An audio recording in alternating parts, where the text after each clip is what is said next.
This is a demonstration of the Cee 200CB, a high-performance spin coater bake plate system capable of providing production performance in a small benchtop package.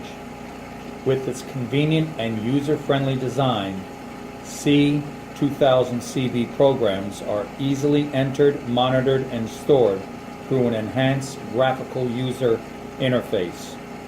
With a small footprint, it is perfect for any low-volume or R&D laboratory process environment. Air valves and inputs for backside rinse, edge bead removal, and 2 topside sprays in lid. Equipped with a wafer centering option, this unit is powered by 120 volts AC, 60 Hz, 15.9 amps. First, let's take a look at the back of the instrument.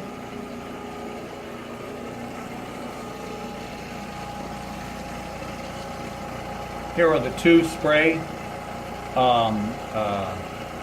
nitrogen-powered dispense units, solenoids. This is always very convenient. Here is a layout of the connections in the back.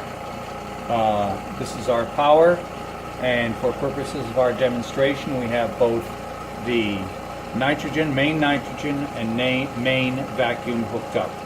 There's an exhaust along with the drain as well that is typically used once set up in your facility. Now we'll go back around in the front, and in the first part of this demonstration, I'm going to show you its capability as far as speed. Turn on the system, and after a short boot, we'll get to the main screen.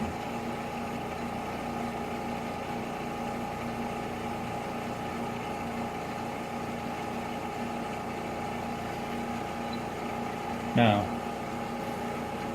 what we use to check the speed, rotation speed, is we have a very, very accurate infrared tachometer, and we're going to use that to show you. I'm going to show you how to step through the different steps of the program, but for now we have 3 main selections: Run, Edit, and Diagnostics.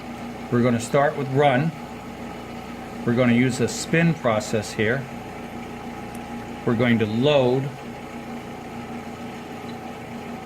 I've written 3 programs here. We're going to hit first one, speed 1. Yes, done. Now I'm going to turn this on and make sure, if you look inside there, you'll see our infrared beam. Now, this first program is going to step from 500 and progress to 1,000, 2, 3, 4, 5, into the maximum speed of 6,000 RPM, and then come back down. And here we go.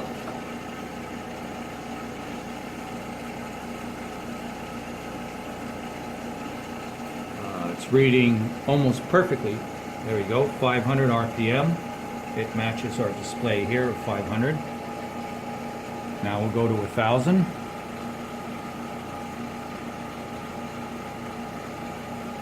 And we have 1,000 on our tachometer.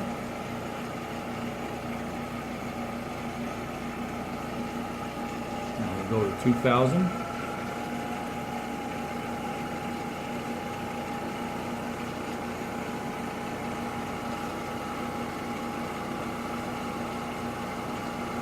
There we are.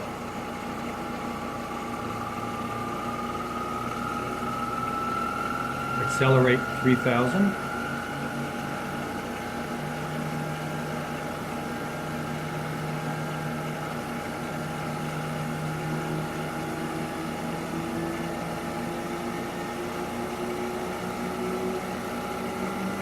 $4,000.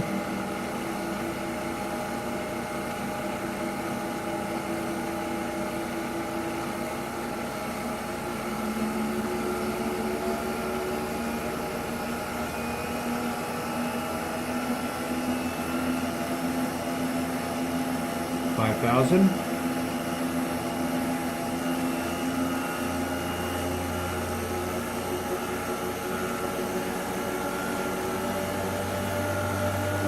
And our maximum speed of 6,000.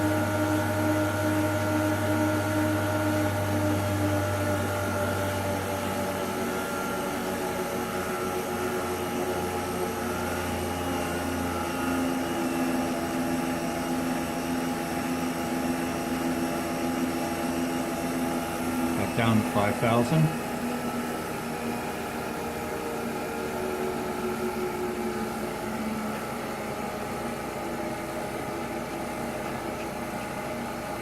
$4,000.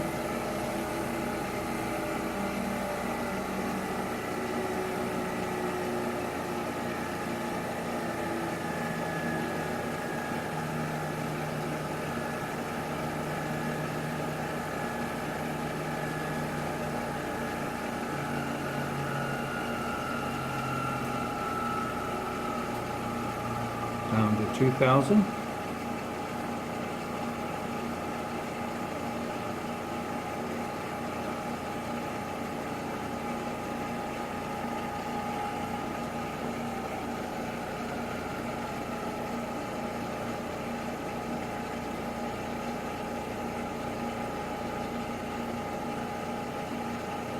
$1,000.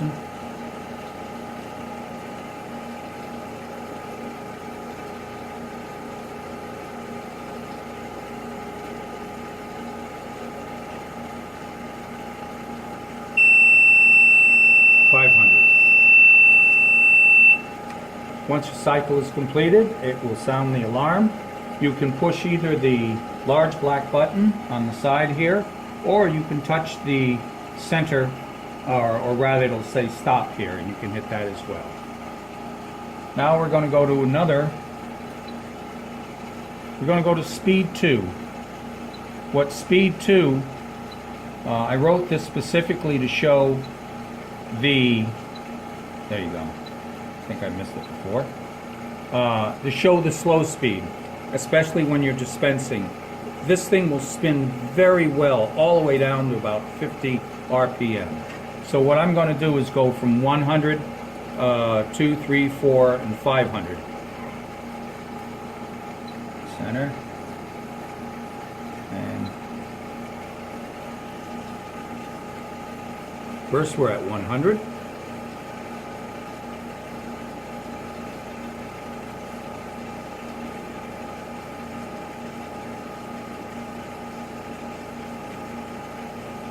Now 200.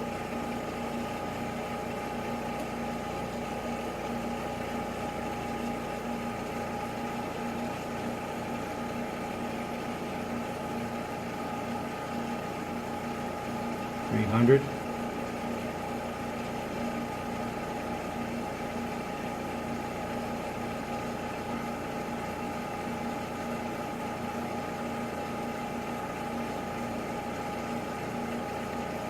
$400.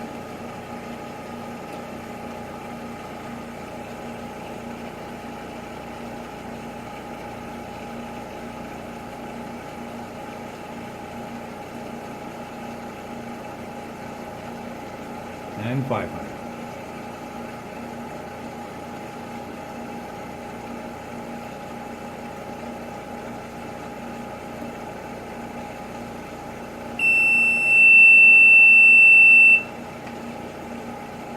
Now I have one more here that I want to show you that gives an example of its acceleration and de-acceleration capabilities.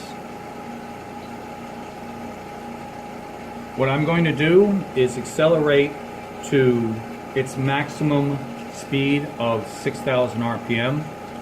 First I'm going to do it fairly slow. Then I'm going to do it sort of in a mid-range of acceleration, and then I'm going to go to full-on acceleration. In full-on acceleration, it'll accelerate at the rate of 10,000 RPM per second. And here we go.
Now we're accelerating at 1,000 RPM per second.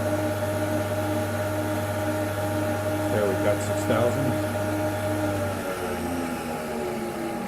And now it's maximum acceleration of 10,000 RPM per second.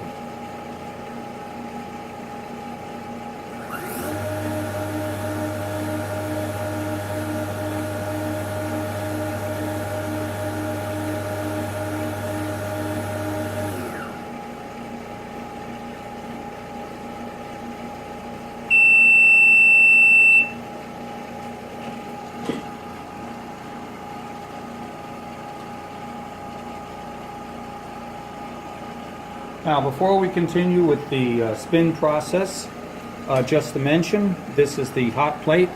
As you can see, I have it set here. I'm measuring 202 degrees. This is nice, clean, neat. There isn't a mark in it. Take that out of the way. And before we return to the spin process, let's go back to the main screen.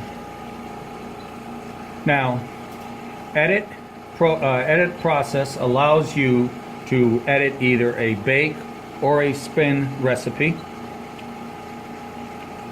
When you see all of these different parameters come up, if you wanted to change one, it would be as simple as just touching it, and you could clear that and put in, let's say you wanted to put in 5,000 instead, and hit return. And you could then save that. It'll ask you whether or not you want to save it, change the name or whatever. You can always cancel out of that if you want. We'll put this back where I had it. And you can go back and forth between all of this. It has 20 available steps that you can put into one process run. Now we're going to go back to the main screen again, and we have diagnostics here. This is always very handy.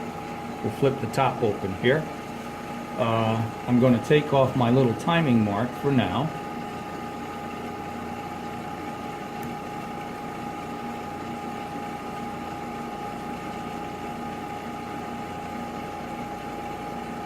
There you go. Now let's use bake diagnostics, for example. As you can see here, I can set my temperature here, and you can maintain that temperature. Auto tune means you'll put in a set point and it'll find it. You can test the temperature as I showed you before. Let's go back. Let's go into diagnostics again, and we will go into the spin diagnostics. This allows you to test a lot of things. Now you'll notice that the lid is now open. If you attempted to try to spin, it would not work. For safety purposes, it will not allow you to spin. But lid closed sensor. So watch carefully, and that's been satisfied. You can test the spin vacuum. As you can see, I have a little piece of tape over the vacuum port. This vacuum of course travels through these channels here. Okay, it shows you that the vacuum is on, and then it also senses the vacuum on. If you have a leak, or let's say you have too small a wafer or something that's not covering all of the ports, again, it will not allow you to spin for safety concerns. Also, turn that off. You can once you have your dispense unit checked up, you can check that as well. And we have this nice little test here that you can test the rotation. So we're going to go back now. Now,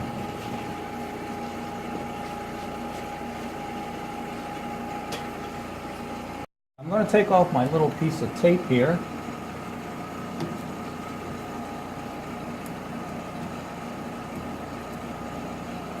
There you go. Now, this is a really nice device. I like this. It's simple.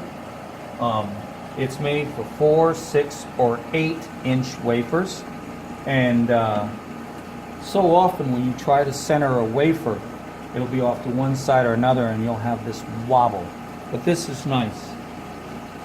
I'm going to take out one of our sample and work wafers.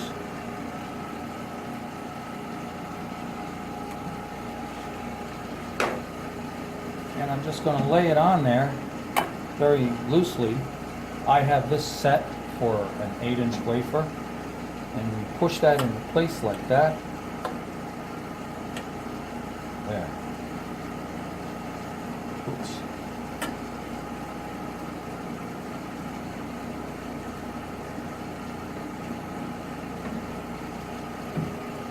Close the lid. I'll pull up one of my programs again. We'll just use the first one.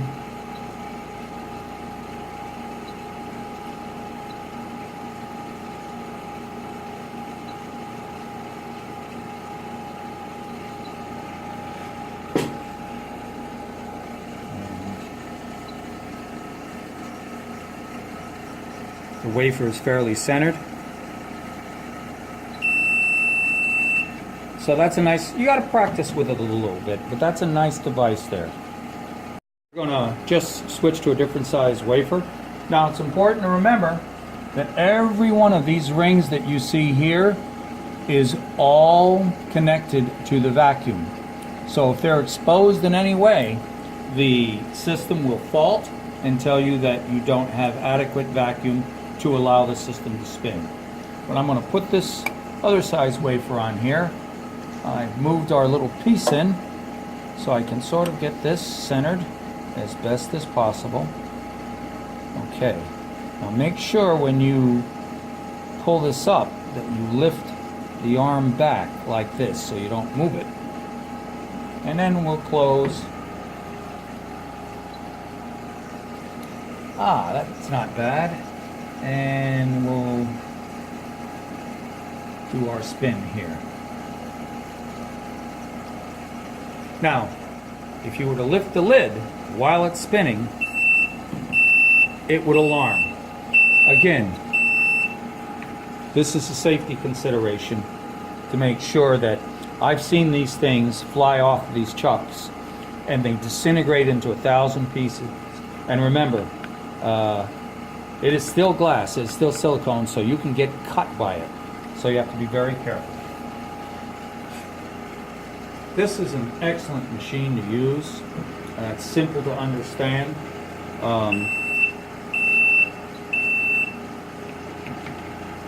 It's 36 inches long, so it'll fit in most areas on benches. Once you, there's a manual, of course, that goes along with this system that'll explain how to do all the editing and setting up your recipes and everything else. But once you do it a couple of times, you'll find that it's fairly easy to do this on a routine basis. And that completes this demonstration.